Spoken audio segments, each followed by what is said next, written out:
Bonjour, je suis Juliette Côté-Turcotte, puis aujourd'hui, je reçois Yves-Marie Abraham pour notre web-série sur les municipalités. Yves-Marie Abraham est un auteur qui a beaucoup écrit sur la décroissance, un thème qui est de plus en plus connu puisqu'on réalise que le développement durable n'est pas nécessairement la solution pour pallier au changement climatique. En 2017, il a sorti un livre qui s'appelle « Guérir du mal de l'infini » qui parle un peu des bases de cette thématique-là. Puis, j'ai eu la chance de le lire, puis ça m'a vraiment beaucoup intéressée. Donc, je vous laisse vous présenter plus en détail. Bonjour Juliette, donc je suis prof à HEC Montréal où je travaille en sociologie de l'économie, ce qui m'a amené à m'intéresser à la décroissance, à mener des recherches, à enseigner sur ce thème et aussi à co-fonder un collectif de recherche indépendant qui s'appelle Polemos, sur le collectif qui travaille sur la question de la décroissance. Je vais commencer par vous poser la question que vous faites sûrement très souvent poser. Qu'est-ce que la décroissance? Ouais, c'est une toute petite question à laquelle je réponds en 45 heures normalement dans un cours que je donne à HEC là-dessus. Donc si on veut donner une réponse un peu courte, je dirais que c'est fondamentalement un appel à refuser la course à la croissance économique dans laquelle à peu près toutes nos sociétés sont engagées aujourd'hui. Donc c'est vraiment ça, c'est-à-dire il faut rompre avec cette course. Pour trois raisons essentielles. La première, c'est que cette course, elle se traduit par une destruction sur le plan écologique. Si on veut croître sur le plan économique, ça suppose de produire toujours plus de marchandises, de biens et de services. Pour produire toujours plus de marchandises, il faut aller chercher toujours plus de matière, toujours plus d'énergie, et puis on génère toujours plus de déchets. Alors, le problème écologique, il est là. Et il est de plus en plus évident et de plus en plus dramatique. Donc, j'insiste pas trop sur cette première critique.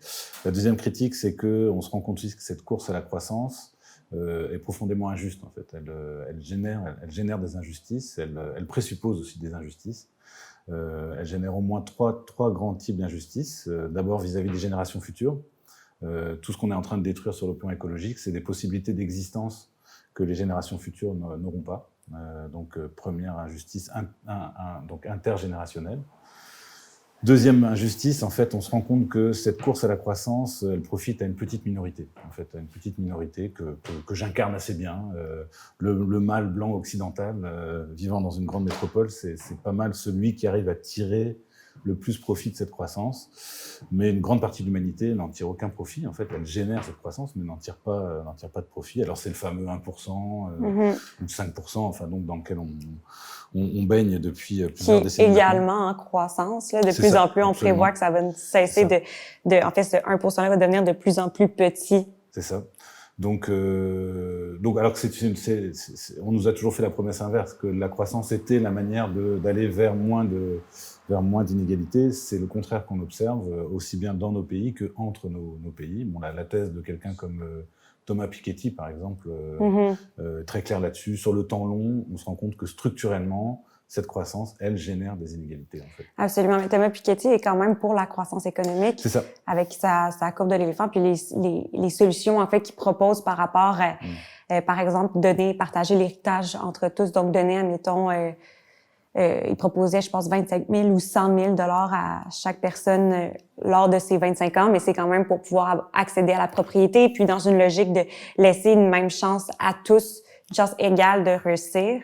C'est ça. Alors effectivement, vous avez raison. C'est pour ça que j'utilise Piketty, c'est qu'il est en même temps, il n'est pas du tout anti-croissance, mais son travail de chercheur, et non pas son travail politique, mais son travail de chercheur, montre que cette croissance, sauf moment exceptionnel, se traduit par ces inégalités.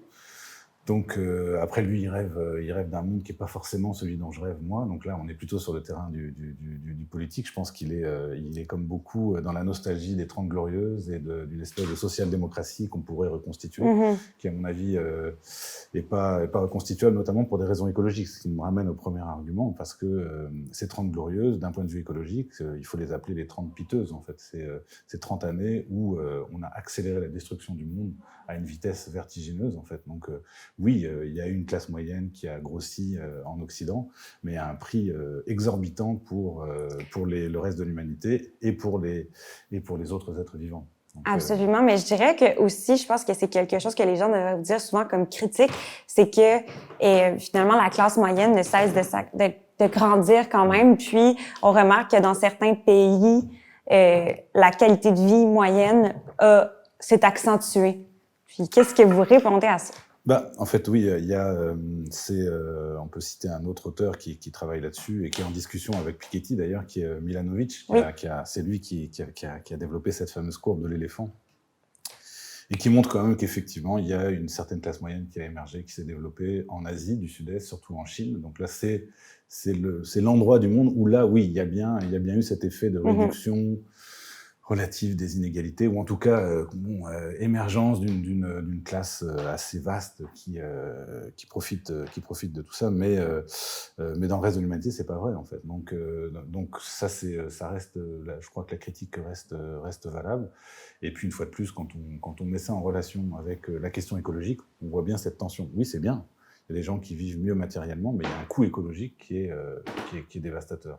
Donc là, on a littéralement une contradiction que nous pointons dans la décroissance. Alors ça, c'est les deux premières critiques, donc le caractère destructeur, le caractère injuste, et la troisième critique, elle est un peu plus philosophique, mais pas moins importante à mes yeux, c'est que cette course à la croissance, finalement, elle est extrêmement aliénante pour nous, ou pour le dire autrement, elle est déshumanisante. C'est-à-dire que nous nous retrouvons nous-mêmes des espèces de moyens au service de cette croissance.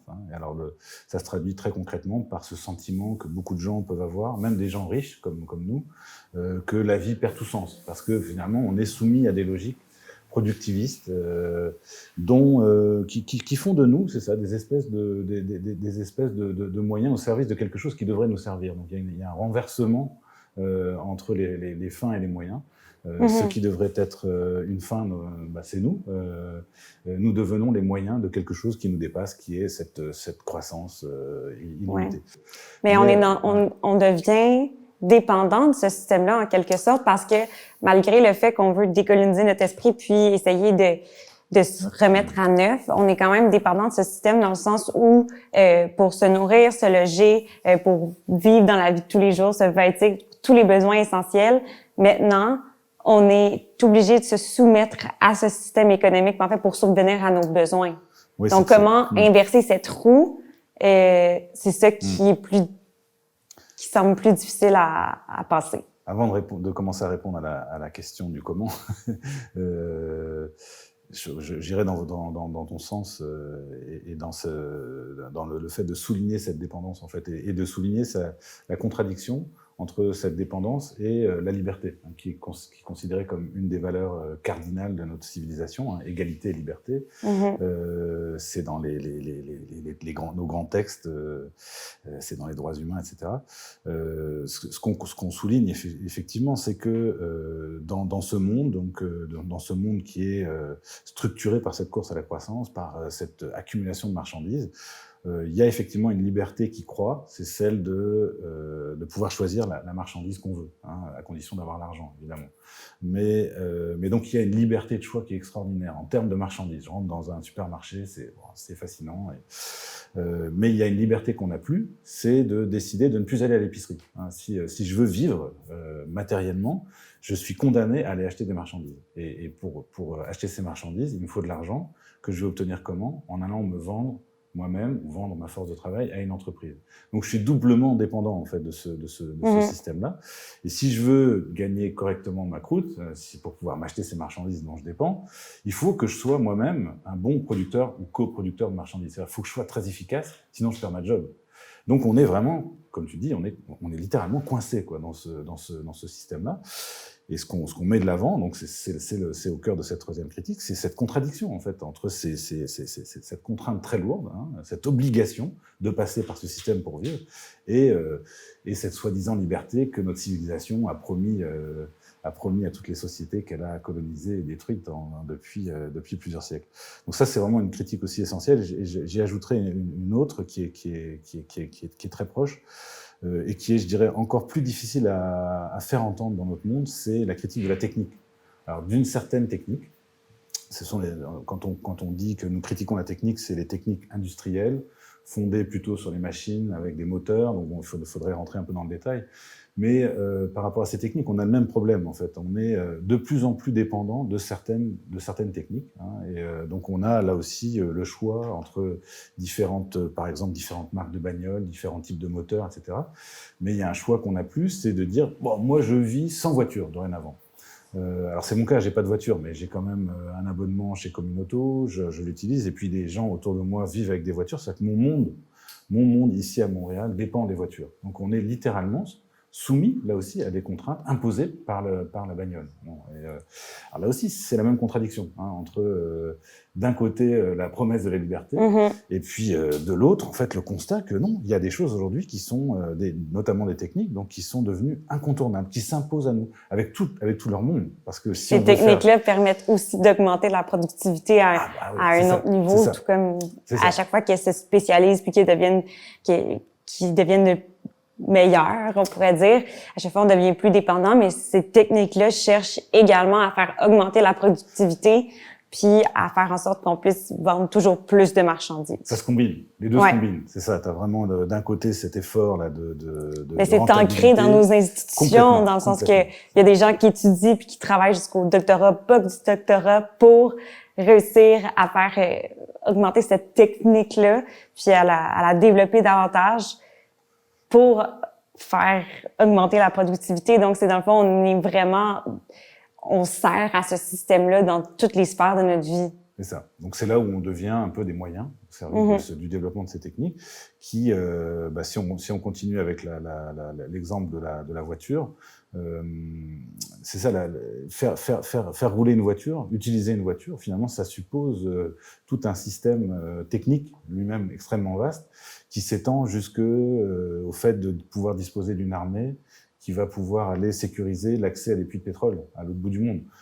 C'est-à-dire vouloir utiliser une voiture, c'est vouloir ça, en fait. Et c'est être soumis à cette obligation-là. Donc, soumis évidemment à le système de distribution de pétrole, etc. Enfin bon, c'est gigantesque. Puis au-delà du fait que seulement pour construire la voiture, ça nécessite des énergies aussi, même la voiture électrique, là, quand on sait que la batterie contient du cobalt qui est pris en... C'est ça.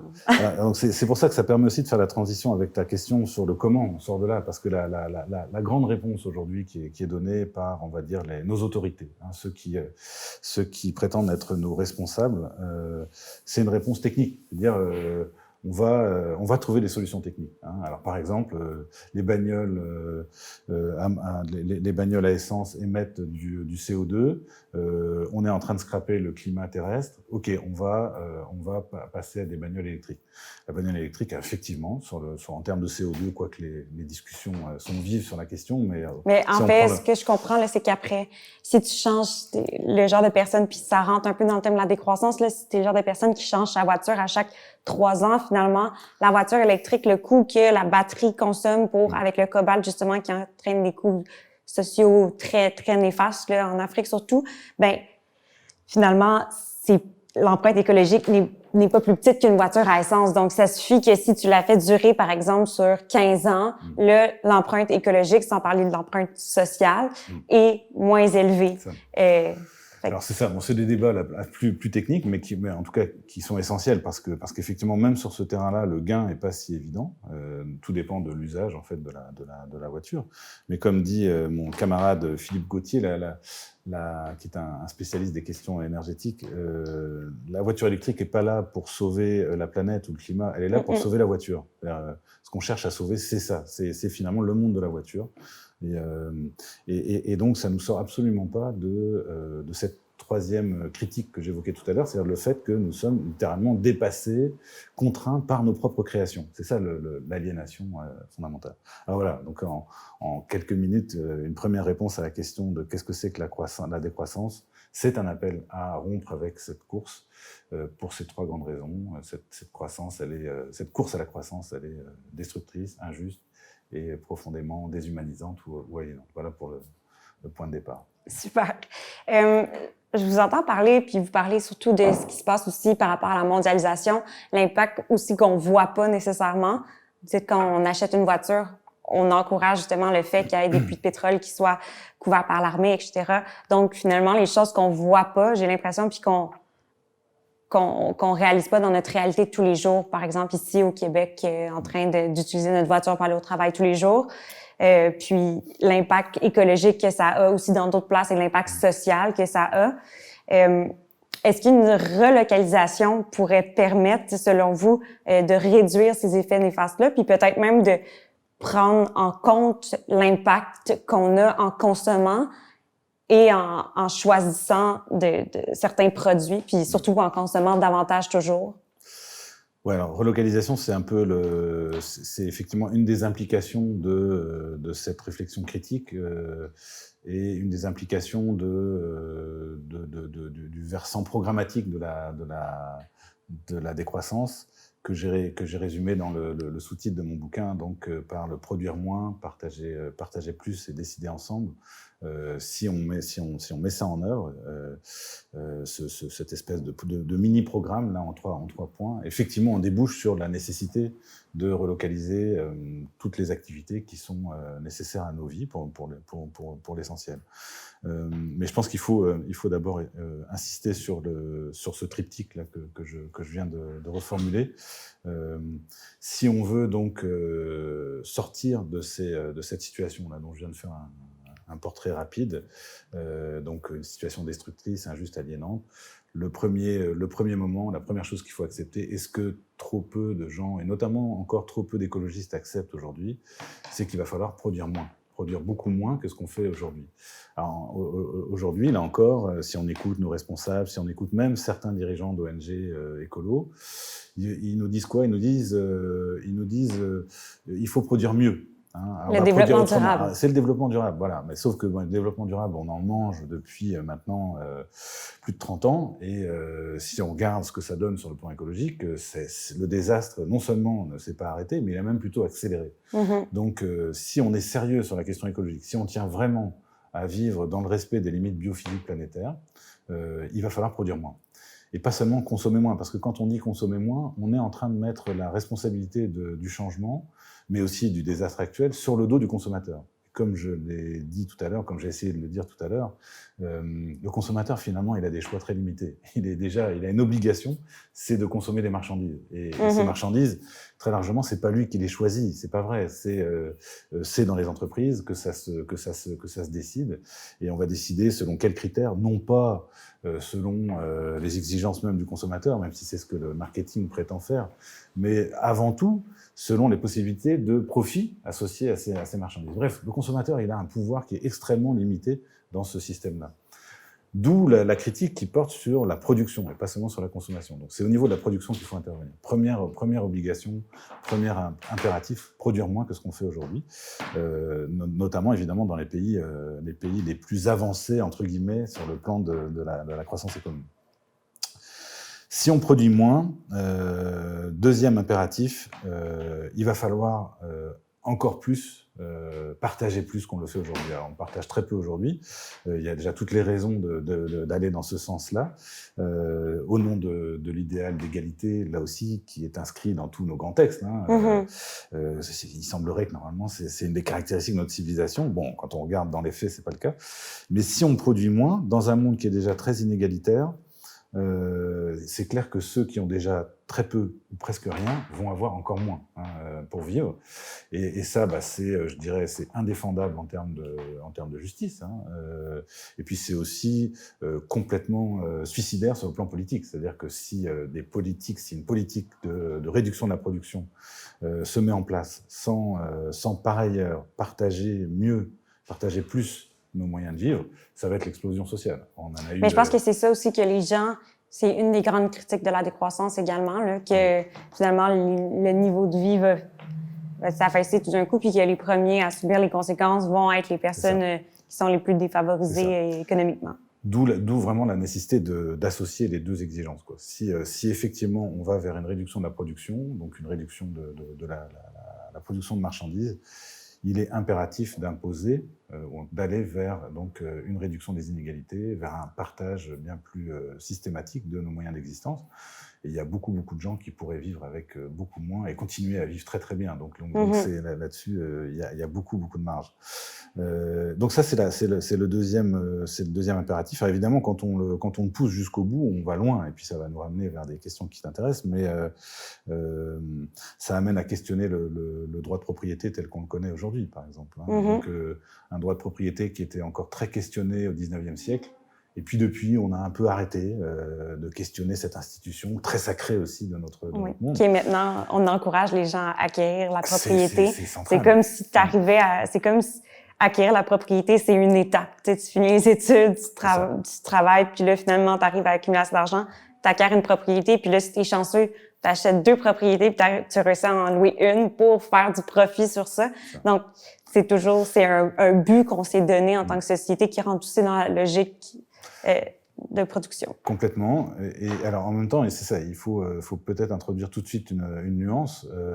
Questionner la propriété privée, c'est pas forcément questionner la possibilité pour un humain d'avoir, par exemple, un logement à lui, sur lequel il est un peu souverain, il peut revendiquer, de faire un peu ce qu'il veut avec son logement, d'être protégé d'une expulsion, etc. Donc, qui serait une espèce de propriété d'usage, qui me paraît être quelque chose d'absolument défendable et nécessaire à défendre pour les humains. Alors après, ça peut prendre d'autres formes, des copropriétés, etc. Mais la propriété d'usage en soi me paraît pas scandaleuse. Absolument, parce qu'il y a aussi une insécurité avec le fait, par exemple, d'être locataire. C'est ça. Il y a une insécurité constante qui vient peser sur ce locataire-là. Donc, c'est comme une espèce de débat éthique, mais qui vient, en fait, expliquer aussi pourquoi on cherche autant à acquérir cette propriété qui... C'est ça. Donc, il y a des bonnes raisons. Il y a des bonnes raisons de tenter de devenir propriétaire aujourd'hui. Et c'est vrai que moi, je pousserais pas très loin la critique. En tout cas, pas jusqu'à dire il faudrait interdire à quelqu'un de devenir propriétaire de son logement, par exemple, ou de sa bicyclette, ou de ce donc, mais parce que là, on est sur une propriété d'usage.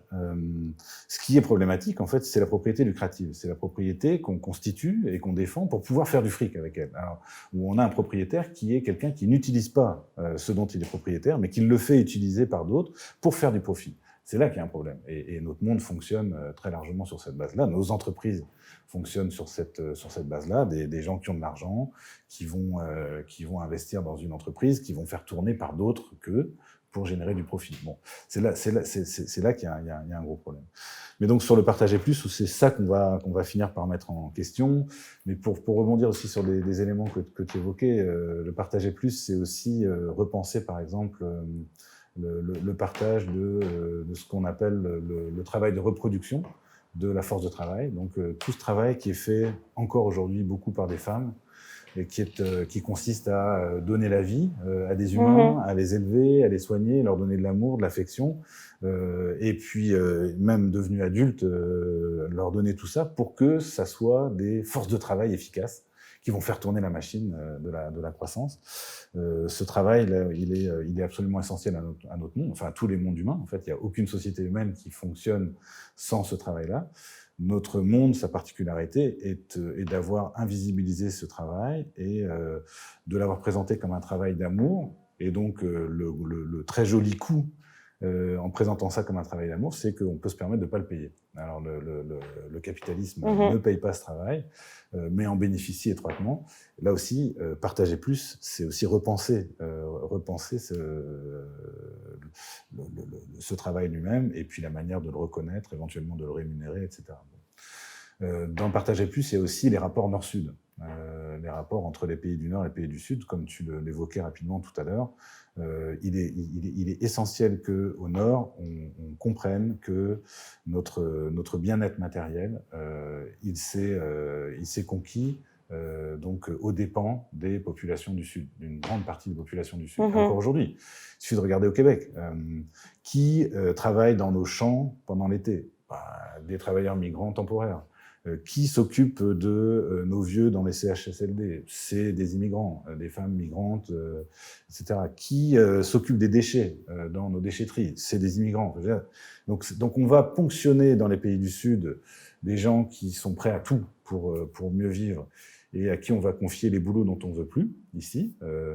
Donc, on va chercher une ressource Puis en attendant, essentielle. on cherche aussi à les automatiser, c'est le job qu'on ne veut plus. C'est là où on retombe sur la question de la technique. Est-ce que la technique ne permettrait pas de résoudre ce problème-là? Bon, mais ces gens-là, pourquoi ils viennent? Parce qu'ils n'ont pas de quoi vivre chez eux. Pourquoi ils n'ont pas de quoi vivre chez eux? Parce qu'ils sont soumis par ailleurs donc à des politiques néocoloniales qui consistent finalement à aller exploiter leur territoire, exploiter leurs ressources au sens très large. Ça peut être des ressources minières, mais ça peut être aussi des ressources touristiques.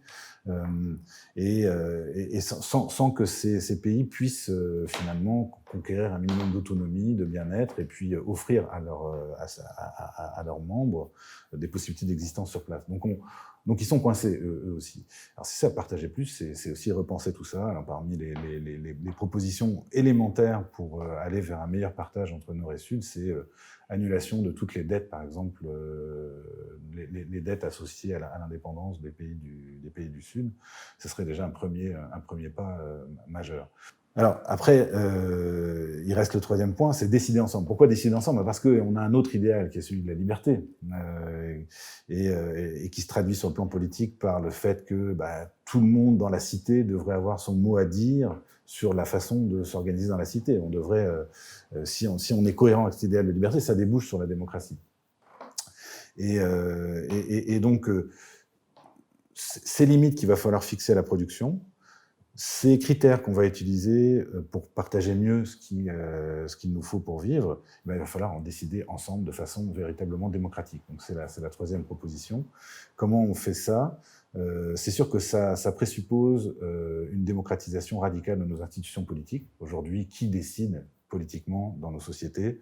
Bon, c'est en partie donc des gens qu'on a élus, mais qui représentent qui? Une petite minorité de la population, qui sont nos députés, c'est des bourgeois en général, donc c'est une fraction de la population. Parce que ça prend aussi du temps et... Entre autres, et de l'argent. Oui, exactement, moyens, pour être capable de s'intéresser aussi à ces sujets-là. Absolument. Et donc finalement, ces assemblées-là, ces assemblées nationales, finalement, ont d'abord un pouvoir restreint, mais en plus ne représentent qu'une fraction de la population. Alors qu'est-ce que ça veut dire démocratiser de manière radicale nos institutions? C'est peut-être déjà commencer par se souvenir que justement, ce ne sont pas des démocraties au sens technique du terme. Si on reprend la typologie des régimes politiques de Aristote, on est dans un truc qu'il faudrait appeler, d'un point de vue technique, des aristocraties électives, c'est-à-dire qu'on désigne les meilleurs pour décider pendant 4 ou 5 ans, tout dépend du pays où on est, du sort de la nation. Le processus électoral, la procédure électorale, c'est une procédure aristocratique fondamentalement, donc donc qui n'est pas démocratique. Hein. Alors si on veut un gouvernement par le peuple pour le peuple, les Athéniens, ils avaient un système qui était pas mal cohérent avec ce principe-là. C'était le tirage au sort, constitué de délégués avec des mandats, etc. Avocables. Parce qu'il y a des situations différentes aussi. Par exemple, en ce moment, on voit avec les différents enjeux là, qui se passent, c'est différent. La situation à Montréal, à Québec, à Longueuil, à Laval, même, c'est différent partout. Donc, dans le fond, puis aussi faire des changements. Ce qu'on voit de plus en plus, c'est que faire des changements à petite échelle dans des situations plus, par exemple, comme la COVID ou des situations de pandémie, ça peut être beaucoup plus difficile de faire des changements à plus petite échelle pour s'adapter, par exemple, à une réalité qu'on vit dans une certaine municipalité. C'est tellement c'est un gros système, nos institutions sont énormes, puis faire changer les choses, c'est tellement long, puis adapter aussi les lois puis les décisions qui sont prises à chacune des municipalités, c'est quelque chose de difficile, puis même des fois qu'on a des paliers qui s'opposent, comme en ce moment, on a la CAQ puis Projet Montréal, c'est quand même deux mentalités qui sont pas similaires. On voit aussi que c'est encore plus difficile de réussir à bien communiquer pour arriver finalement à trouver un terrain d'entente avec ce que les citoyens de la Ville de Montréal veulent, puis avec ce que les citoyens du Québec veulent. Et on pourrait rajouter, en plus, les citoyens de la Ville de Montréal, finalement, eux-mêmes sont assez différents les uns des autres. Aussi. Donc, voilà, ça, je pense qu'on résoudra. Enfin, il n'y a pas une solution miracle. En fait, il y a plutôt un parti pris qui est de dire c'est à une échelle locale qu'il faut que la politique se joue. mais il y a évidemment des questions qui dépassent l'échelle locale.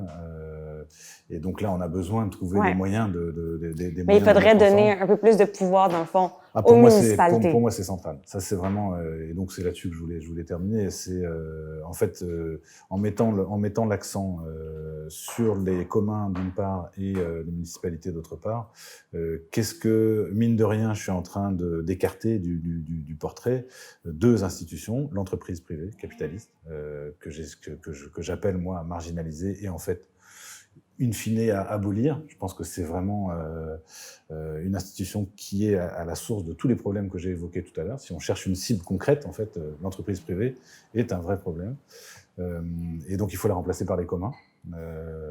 Et puis, deuxième institution... On va commencer par te demander, c'est quoi un commun? Je termine sur les institutions politiques. L'autre institution qu'il faut écarter, c'est... voilà, là, c'est une conviction, c'est un débat interne dans la décroissance. C'est pas du tout... les décroissants sont pas d'accord sur ce terrain-là, entre eux. Mais pour moi, plus je lis, plus je réfléchis, plus j'entends, plus j'écoute, plus je pense que l'État-nation est aussi une grande partie du problème dans lequel nous vivons aujourd'hui. Les problèmes que j'évoquais tout à l'heure, il y a des liens très étroits entre cette logique croissanciste et la forme État-nation. Je pense que l'État-nation doit être questionné au minimum. Mais nos institutions incarnent aussi ce type de société qu'on conserve, puis même les politiques dans lesquelles même les campagnes électorales ou tout le reste du monde politique, ça fonctionne aussi avec de l'argent dans cette logique capitaliste-là, très, très... Parce qu'en ce moment, pour tout ce qu'on a besoin, comme pour nourrir nos institutions, c'est de l'argent. Donc, le capitaliste s'imprègne partout, puis l'État représente également ça dans comment il agit, puis même comment il arrive au pouvoir, finalement. Absolument, ouais. L'État doit sa puissance, en fait, à la puissance des entreprises et donc à cette croissance économique. En fait, plus il y a croissance, plus de l'argent rentre dans les caisses de l'État, en fait, donc dans le trésor public, plus le trésor devient riche, plus l'État est capable d'intervenir. C'est un cercle vicieux parce que quand tu finis ton mandat, puis là, tu arrives à laisser le pays ou peu importe dans une belle situation économique, ben, tu as beaucoup plus de chances de te faire réélire que autres parce que c'est aussi le moteur de nos sociétés. Fait qu'on se base là-dessus pour faire des choix aussi quant à nos représentants puis quant à tout ce qui fait partie de nos institutions. Tout à fait. Donc c'est d'où cette idée de questionner l'État-nation sous la forme qu'on lui connaît aujourd'hui au profit de la municipalité. Et donc donc on écarte l'entreprise privée et l'État-nation, ce serait ma proposition plus concrète. Et l'entreprise privée, donc on l'écarte au profit des communs. Donc qu'est-ce que c'est qu'un commun ? Je dirais donc, j'en propose une définition un peu abstraite d'abord, puis je vais l'illustrer ensuite. Un commun, c'est d'abord des humains qui se rassemblent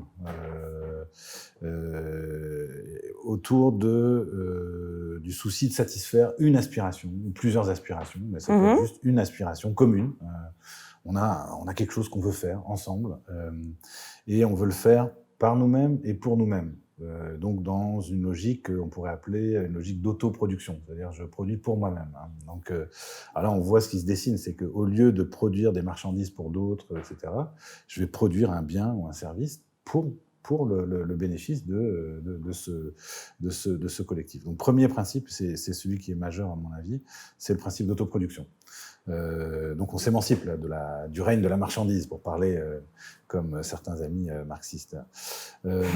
Deuxième principe du commun, qui est lui aussi tout aussi essentiel, c'est le fait que les moyens qui vont être mobilisés pour satisfaire cette aspiration vont être partagés. Hein, et donc on va éviter l'appropriation de ces moyens.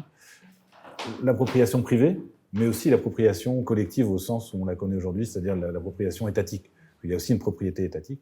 Donc c'est en fait une espèce de refus de la propriété. On partage, mais sans revendiquer la propriété.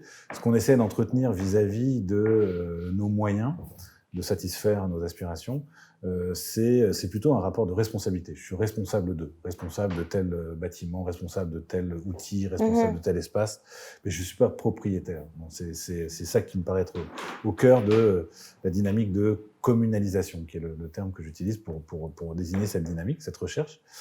Et puis, 2 autres principes sont plus classiques après, c'est le principe de partage aussi de la décision au sein de ce collectif. Donc là, on a le principe démocratique. Là, on va accorder un même poids politique à tout le monde, en tout cas un même droit et un même devoir aussi de participation à la décision au sein de ce collectif. Et les rapports qu'on va développer au sein de ce collectif vont plutôt être des rapports de réciprocité, d'entraide autant que possible, par opposition aux 2 grands types de relations sociales dans lesquelles on est pris aujourd'hui, soit des rapports hiérarchiques, soit des rapports de concurrence, en gros. Donc on essaye de sortir de cette domination de la concurrence et de la hiérarchie, donc au profit de la coopération. Voilà défini de manière un peu théorique et abstraite que ce que c'est qu'un commun. Alors quand on regarde ensuite autour de nous pour chercher des exemples, bon, des communs purs, on n'en trouve pas parce que aujourd'hui dans notre monde, tout est approprié, soit à titre privé, soit par l'État. Mais presque rien est inapproprié ou inappropriable. Donc, mais on trouve plein de formes de communalisation quand même. Il y a beaucoup de choses qui aujourd'hui s'inscrivent dans cette logique. Alors, ça hier, j'étais au bout de la rue Ontario, donc dans une friche industrielle là, qui aujourd'hui fait l'objet d'un contentieux, d'une lutte de la part des riverains, donc pour essayer de faire en sorte que cette friche reste une friche qui peut être utilisée comme une espèce de parc. Donc en fait l'idée c'est d'en faire un parc nature. Donc ces riverains sont en conflit avec notamment un propriétaire qui possède une partie de ce terrain et qui veut en faire une espèce de plateforme plateforme logistique qui va être extrêmement nuisible. Alors voilà, qu'est-ce que font ces riverains? Finalement, ils sont en train d'essayer de communaliser cet espace. Ils sont essayés de revendiquer pour satisfaire leurs aspirations, qui sont multiples d'ailleurs dans ce cas-là. Hein. C'est un parc, ça peut servir à toutes sortes de choses, et pour s'en occuper eux-mêmes. Alors, on a un exemple montréalais qui pourrait d'ailleurs leur servir de point de repère, c'est le champ des possibles dans le Mylène. Le champ des possibles dans le Mylène, c'est exactement ça. C'est une friche qui appartenait au CN, je crois, si je ne m'abuse, et qui était laissée à l'abandon par le CN, que des riverains ont commencé à utiliser justement comme une espèce de parc pour faire toutes sortes de choses. Bon, se promener, venir lire, discuter, faire des feux, faire des trucs plus ou moins légaux, j'imagine. mais peu à peu, c'est devenu leur espace, sans que ça le soit au sens juridique du terme, c'est devenu leur espace. Et ils ont finalement revendiqué la possibilité de prendre en charge par eux-mêmes et pour eux-mêmes cet espace. Ça aboutit finalement au fait que la municipalité, l'arrondissement a acquis, si je dis pas de bêtises, a acquis ce terrain. Et là, on a rétrocédé finalement la responsabilité à un collectif qui s'est constitué et qui s'appelle les Amis du Champ des Possibles aujourd'hui. Donc là, on a un beau commun. Donc ils sortent de ce... Oui, parce que finalement, dans notre société, on est rendu qu'on a chacun chacun nos petites affaires. Puis finalement, quand quelque chose brise, on va en racheter un autre, alors que le voisin d'à côté, peut-être qu'il y en a un qui fonctionne très, très bien. Donc, on est dans cette logique très, très individualiste où on a toujours besoin d'acquérir quelque chose qui devient notre propriété, qui nous appartient à nous et qui ne servira pas aux autres, qui pourraient possiblement l'en On peut sans doute pas le faire pour tout. Bon, son lit, c'est son lit, ça va être dur à partager. On peut le partager avec 1 ou 2 personnes, mais bon. Mais c'est sûr qu'une perceuse, tout le monde sait qu'une perceuse, en moyenne, ça doit servir 2 minutes par an. Et donc, pourtant, on va considérer que chacun devrait avoir sa perceuse. Cette espèce de débilité de ce monde. Mais c'est débile quand on le dit comme ça. Du point de vue capitaliste, ça l'est pas du tout. Du point de vue capitaliste, c'est ça qu'on cherche à faire. On cherche à accumuler de l'argent, à faire du profit en vendant le plus possible de marchandises. Donc, c'est ce qu'on a réussi à convaincre de faire. On veut encourager les gens à avoir chacun leur perceuse. Mais dès qu'on rentre dans cette logique communaliste, c'est-à-dire, attendez, non, j'ai besoin d'une perceuse 2 minutes par an. Peut-être qu'on pourrait se la partager, quoi. Mais ça vaut aussi pour certaines formes d'habitat, etc. Donc, pour beaucoup d'outils, c'est le cas. Pour beaucoup de machines. Donc là, voilà une incarnation, je trouve, assez réussie. Puis en plus, on combine à la fois l'outil matériel, mais aussi les savoirs, parce qu'il y a des gens qui viennent partager leurs connaissances, un commun. Ce qui va être mis en commun, c'est pas forcément des biens matériels. Ça peut être aussi du savoir. Bon, historiquement, historiquement, les premiers communs, c'est les premiers communs. C'est pas les premiers communs, ça date des débuts de l'humanité, mais les communs médiévaux, c'est souvent des corporations de métiers, par exemple. Qu'est-ce qui est partagé en commun, qu'est-ce qui est communalisé? C'est un savoir, c'est des compétences, en fait. L'université, au départ, c'est un commun. C'est des étudiants à Bologne qui sont inscrits dans des écoles ecclésiastiques et qui supportent plus qu'ils subissent de la part de leur maître et qui disent, nous, on a un ras-le-bol, on va se construire notre école à nous, donc notre université. Et donc, on va s'organiser, on va aller chercher des profs et on va s'organiser pour avoir les cours qu'on veut, par les gens qu'on veut, etc. Et sans subir tout ce qu'on subit actuellement. C'est ça l'origine de l'université. Donc on met en commun, on partage ses savoirs, on partage une organisation de manière très démocratique. Donc c'est ce qu'il s'agit de remettre de l'avant pour l'essentiel de la satisfaction de nos aspirations, de nos besoins. Le commun le plus spectaculaire à Montréal, ça reste ce qui s'est fait au bâtiment 7, à Pointe-Saint-Charles. Ah oui. Donc bâtiment 7 à Pointe-Saint-Charles, on a là aussi d'ailleurs un ancien, c'est pas un ancien, c'était un terrain qui appartenait là aussi, je pense à une compagnie ferroviaire qui décide de se défaire d'une partie de ce terrain-là, qui laisse à l'abandon des bâtiments industriels.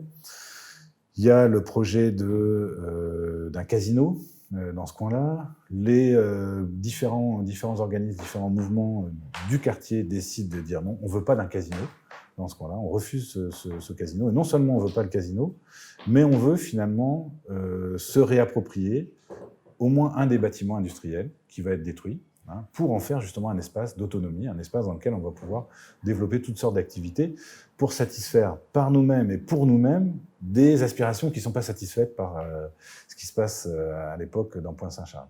Donc c'est des années de lutte, mais là c'est une très belle incarnation, en ce sens que là on a vraiment un travail collectif et très politique pour arracher cette propriété à la propriété d'un promoteur qui a finalement effectivement perdu sa propriété. Enfin, il a été exproprié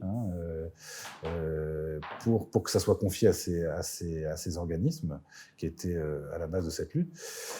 Ils ont réussi à avoir toutes sortes de soutiens qui leur permet aujourd'hui d'avoir un bâtiment qui accueille toutes sortes de choses, dont une épicerie qui a une très belle institution, puisque cette épicerie, qui s'appelle l'épicerie Le Détour, vient combler un manque dans ce quartier-là. C'est un désert alimentaire, il n'y a que des dépanneurs, donc dans un quartier qui est lui-même un quartier de gens délaissés, donc qui vivent dans des conditions difficiles. Donc pas d'accès à une bouffe de qualité. On se donne à nous-mêmes notre épicerie, et cette épicerie, nous allons la gérer nous-mêmes.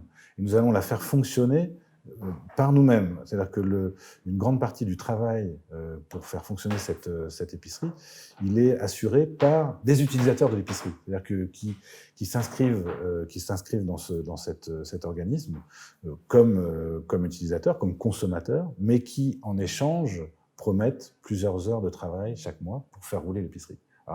Donc on sort du salariat aussi, c'est-à-dire qui est quand même une relation sociale très problématique, qui est au cœur de l'entreprise. On arrive à s'alimenter sans nécessairement devoir... évidemment, d'où viennent ce qui est dans l'épicerie, c'est des marchandises. Mais c'est un début. Mais c'est un début. On reprend le contrôle un peu de nos vies. Enfin bon, voilà. Tu donnais cet exemple de commun-là qui s'est créé, puis tu disais dans un quartier qui est assez défavorisé, puis... Je me demande, est-ce que ces initiatives-là, puis le fait de relocalisation qu'on a aussi beaucoup vu pendant la pandémie avec les étiquettes bleues, ces choses-là, j'ai l'impression que c'est des thèmes qui ressortent souvent aussi en moment de crise où on réalise que finalement, peut-être que le système sur lequel on repose, qui a l'air on se sent toujours stable dedans malgré les insécurités qui viennent à chacun par rapport à l'argent, etc. Est-ce que finalement, cette idée commun-là vient peu à peu aussi avec la crise écologique qu'on vit, puis avec d'autres crises qu'on va vivre de plus en plus, telles que des pandémies même qui va avec la crise écologique, puis qui va avec plein d'autres choses aussi, mais est-ce qu'on associe beaucoup la notion de crise, puis les crises qui se rassemblent ensemble, on peut parler de la crise du logement, il y a tellement de crises qu'on vit en ce moment. Est-ce que vous sentez que, dans les dernières années aussi, votre façon de penser et tout devient de plus en plus populaire? Est-ce que vous sentez que c'est associé à tout ça? Effectivement, je crois que cette forme de vie sociale, c'est une façon de vivre ensemble. Je crois qu'elle a tendance effectivement à fleurir beaucoup dans les temps de crise. Alors, les temps de crise, ça tombe bien parce que là, on est dedans et puis probablement qu'on va y être de plus en plus à l'avenir. Et donc, ces crises constituent des espèces de brèches, en fait, hein, dans ce système très puissant, très séduisant aussi, hein, mais qui a tous ces problèmes que j'évoquais tout à l'heure. Et donc, ça, c'est des brèches dans lesquelles on peut, je crois, se glisser et dans lesquelles il faut se glisser et puis qu'il faut essayer d'élargir le plus possible. Et je pense que au moins dans une certaine mesure, les instances politiques en place, les différents paliers de gouvernement, vont de plus en plus voir l'intérêt qu'il y a à confier des espaces, à confier de l'autonomie à ce genre de commun. Parce que, justement, face à ces crises, ils n'auront pas les moyens de colmater toutes les fuites, toutes les brèches. Ils vont plus pouvoir, en fait, assumer leurs fonctions classiques. Ils vont plus pouvoir assurer les services qu'ils assuraient jusque-là. Et donc, quand ils vont avoir des humains là, qui vont se constituer, qui disent bah, nous on veut, voilà, on veut se donner un moyen de bouffer, on veut se donner un moyen de se déplacer, on veut un moyen de s'éduquer nous-mêmes. Offrez-nous juste quelques facilités, alors, sur le plan matériel, sur le plan financier. Donnez-nous le droit de le faire et on va le faire. Je pense que ça pourrait. Ça ressemble un peu à la logique des organismes communautaires, également. Tout à fait, c'est ça. En fait, les organismes communautaires, à l'origine, c'est quand même pas mal une logique communaliste. Bon, après, ça s'institutionnalise, ça passe sous le contrôle d'un État, etc. Donc, c'est financé par un État. Donc là, on perd un peu l'esprit du départ. Mais si on prend, par exemple, dans le domaine de la santé, ce qui s'est fait au Québec avec les CLSC, avec les cliniques communautaires au départ, c'est des communs de santé. Hein. C'est des humains qui se mettent ensemble pour dire bon, nous on a besoin de se soigner. Bon, alors on va pas tous devenir des médecins, mais on peut travailler peut-être avec des médecins, avec des infirmiers, des infirmières. Mais de façon autogérée, en ayant une part active, en prenant une part active, nous, simples utilisateurs, on va prendre une part active au fonctionnement de tout ça. Le partage de connaissances, de savoir, voilà. Toutes les choses qui s'acquièrent dans une vie, dans le fond, parce qu'on a tous des compétences, des capacités différentes, puis essayer de les partager ensemble, puis de se créer un milieu de vie aussi. C'est ça, une ville, c'est ça, un commun, c'est de se créer un milieu de vie dans lequel on se sent bien, dans lequel on peut partager aussi des connaissances, des savoirs, dans lequel on n'est pas nécessairement dépendant d'un système extérieur. C'est ça. Donc c'est ça. Donc je pense que c'est vraiment c'est le principe à essayer dans une perspective municipale, je dirais. Si j'osais me lancer dans une aventure comme celle dans laquelle tu vas te lancer, je pense que c'est vraiment là-dessus que j'essaierai de parier le plus possible, en faisant attention aussi, parce que en même temps, l'État-nation, avec tous ses défauts, bon, il a mis en place, par exemple, un système de santé, un système éducatif, qui a plein de défauts, dont, à mon avis, qu'il faut repenser complètement, mais qui a aussi ses forces. Absolument. Et un des gros dangers, peut-être, de la logique communaliste, c'est de dire, on défait tous ces systèmes-là, et puis les gens vont se débrouiller. Bon, attention, enfin, je veux dire, il faut faire très, très attention à ne pas se faire récupérer, je dirais, par des approches plus ou moins néolibérales, ou ultralibérales, voire libertaires, où on dit on défait complètement l'État, et puis on laisse les gens se démerder eux-mêmes. Bon, non, il y a des rapports de force, il y a des humains. Puis il y a aussi des nuances qu'il faut faire, puis on peut pas tout défaire d'un coup non plus. Là. Ça se fait, c'est des démarches qui se font sur du temps, puis il faut trouver des solutions, des alternatives pour être capable peu à peu de trouver des solutions à ces institutions-là, aux problèmes qu'elles représentent, parce qu'effectivement, il y a plein de choses qui fonctionnent bien. On a accès à l'école presque gratuitement jusqu'au secondaire. Puis après ça, c'est sûr que c'est beaucoup moins cher que partout ailleurs. Puis pas partout. Pas partout, mais partout ailleurs au Canada. J'avais pas terminé, pardon. Mais c'est ça, il y a des choses qu'il faut repenser, puis il y a des choses qu'il faut travailler. Mais c'est sûr que de travailler aussi à proximité avec les personnes, puis d'essayer de s'entraider, ça peut apporter des solutions aussi entre-temps avant de réussir à plus relocaliser de plus en plus ce qu'on a besoin comme ressources. Ça, je dirais, le gros danger, c'est qu'en même temps, justement, on est dans des sociétés très inégalitaires où nos moyens d'existence sont sous le contrôle d'une minorité. Et pour l'instant, ce contrôle, il est très peu menacé. Et donc, la logique communaliste que je mets de l'avant, elle peut être aussi très bénéfique pour ceux qui sont aujourd'hui un peu au sommet de nos sociétés, pour ceux qui ont le contrôle. Bon, ils vont se débrouiller, et puis on va même plus d'argent à mettre justement dans des systèmes aujourd'hui sociaux, dans des services publics. Et puis nous, on va garder notre toute puissance. Et donc je pense que cette logique communaliste, c'est une logique qui doit être aussi conflictuelle, qui doit entrer en conflit avec la propriété privée, avec ceux et celles qui ont un contrôle sur des richesses gigantesques. Et ça doit être... Donc, ça doit être un combat politique. C'est pas juste « Ah, regardez, c'est joli, un commun ».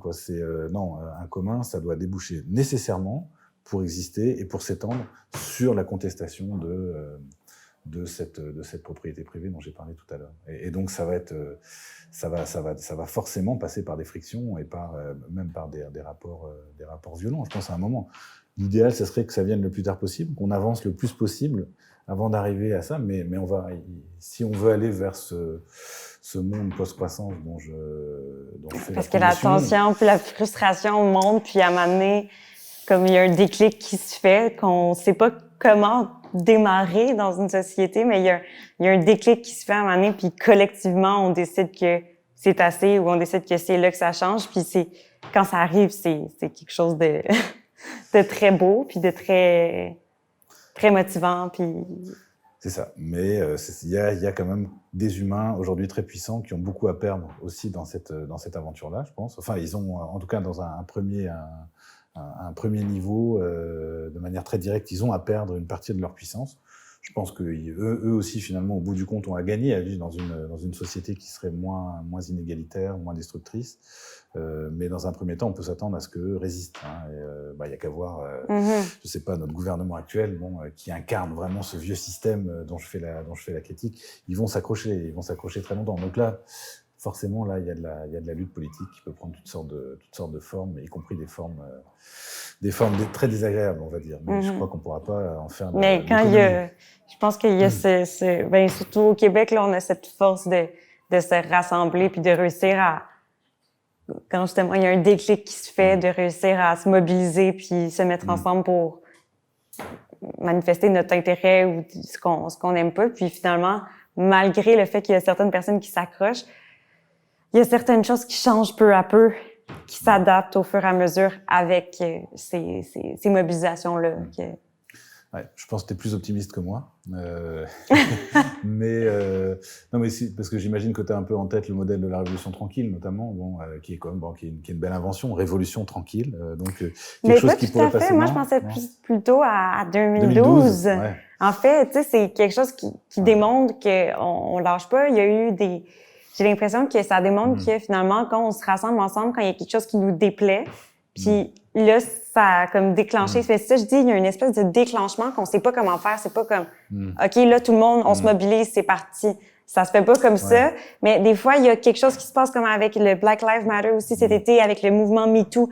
Il y a quelque chose qui se passe, puis collectivement, solidairement, on décide que on se mobilise, puis que on ébranle un peu qu'est-ce qui est en place. Puis finalement, ça fait avancer les choses, même si c'est pas aussi rapide, parce que, comme on disait, notre système est incarné dans nos institutions puis partout dans notre société, mais ça fait avancer les choses d'une certaine manière. Là, c'est sûr que quand on parle de la méthode parle du débat écologique, on va préférer se dire, on va prendre le chemin du développement durable que de la décroissance, mais... Ouais.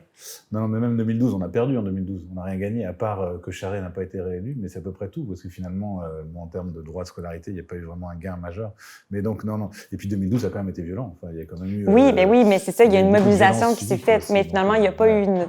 Tu sais, il n'y a pas eu... On n'a pas gagné, mais on n'a pas perdu non plus, tu sais. On n'a pas tout perdu, on aurait pu perdre plus que ça. Bien, merci beaucoup d'être venu aujourd'hui pour discuter des municipalités autour du sujet de la décroissance et des communs.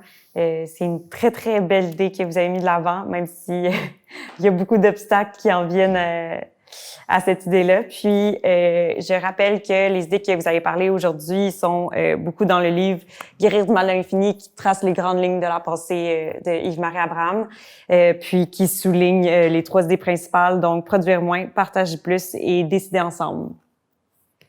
Merci beaucoup. Merci beaucoup à toi de ton intérêt pour ces idées. C'est pour ça que je suis venu, parce que mon travail, c'est d'essayer de les diffuser le plus possible et donc que tu puisses les relayer en partie ou complètement, c'est pour moi une très bonne nouvelle. Donc, je suis bien ravi de te soutenir. Merci beaucoup.